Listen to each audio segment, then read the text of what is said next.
Yang kedua alasan kita yang putun ahlu sunnah karena mandum Raja Aceh ahlu sunnah wal jamaah, kan urang Syiah nunggu.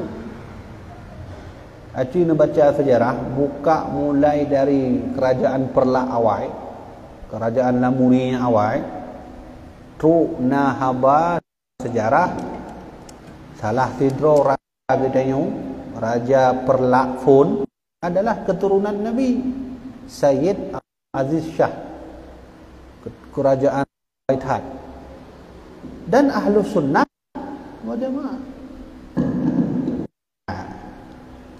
Dalam perkembangan sejarah Aceh, puncak masa keemasan Aceh dipimpin oleh Sultan Al-Imam Al-Adil Iskandar Muda tahun 1607, masa jabatan habis 1636. Hanadrib Iskandar Muda memimpin, tapi kepemimpinannya itu dipelajari oleh Cina dan Brunei Darussalam. Apa yang membuat beliau bisa sukses membuat negeri Aceh betul-betul ekonomi maju, masyarakat hang pakai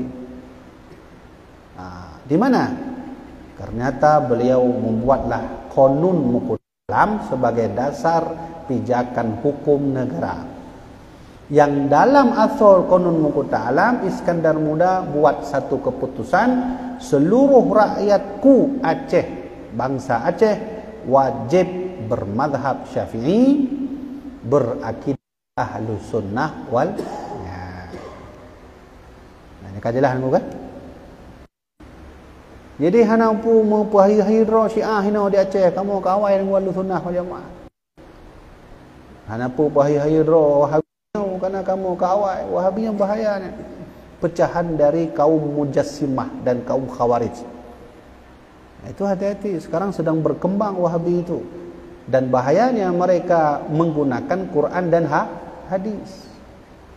Betul, benar. Boleh enggak orang ikut Quran? Ya harus boleh, wajib boleh.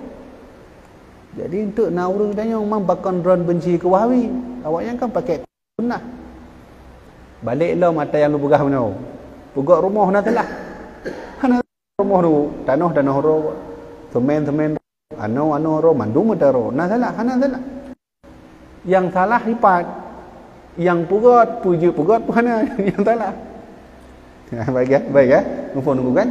Jadi petuah raja mandum ulama Aceh nunggu, Syekh Abdul Rauf As-Singkili, Hamzah Fansuri, Syekh Nuruddin Araniri, Habib Abdul Rahman Al-Habsyi, Habib Abdul Rahman As-Segaf, Habib di Buga, Habib di Anjung, Syekh Samsudin As-Sumatrani, Syekh Muhammad Abbas atau Tengku Cik Kuta Karang, semua sepakat negeri Aceh tidak menerima akidah lain melainkan ahlu sunnah wal jamaah.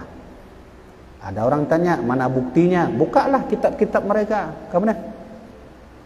Untuk naurun tanya, man kuah bibi pegah-pegah lagi, 4 bukti. Apa perlu bukti? Coba buka kitab. Bagaimana Syekh Nuruddin membuat kitab namanya At-Tibyan.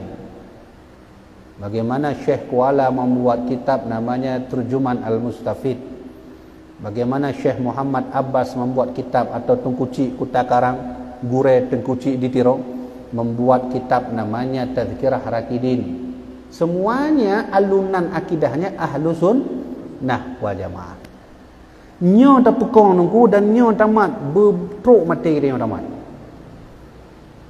Jadi baik mudah tertipu orang ya, ayo kembali kepada Quran dan sunnah yang bahaya. Yang bahaya pun bak Quran sunnah ana bahaya, yang mai urangnya gede. Salah tu. Benar nunggu kan? Maka Nabi menegur, nyonya Nabi pegah. Andai untuk urung bengah bak don tuan. Pu pegah kau bibinya. Urang ikut Quran pu salah. Hana mengan, bahkan Nabi sendiri yang menyalahkan orang yang ikut Quran tapi jalannya salah. Mana sabdanya? Riwayat Imam Bukhari. Buka juga riwayat Imam Muslim. Nabi sendiri yang berkata, yaqra'unal Qur'ana la yujawizu hanajirahum. Suatu saat nanti akan muncul umatku berlomba-lomba baca Quran, hafal Quran, tapi bacaannya hanya sampai tenggorok, enggak sampai ke hati. Hati-hati. Maka jino fenomena tahfidz sedang banyak terjadi. Mana nunggu bah? Nak kalau orang sedang berlomba-lomba buka tahfidz. Nah kalah tahfidz, hana dalah lagi buka munajib. Urang yang mengan kon bak tahfidz ni.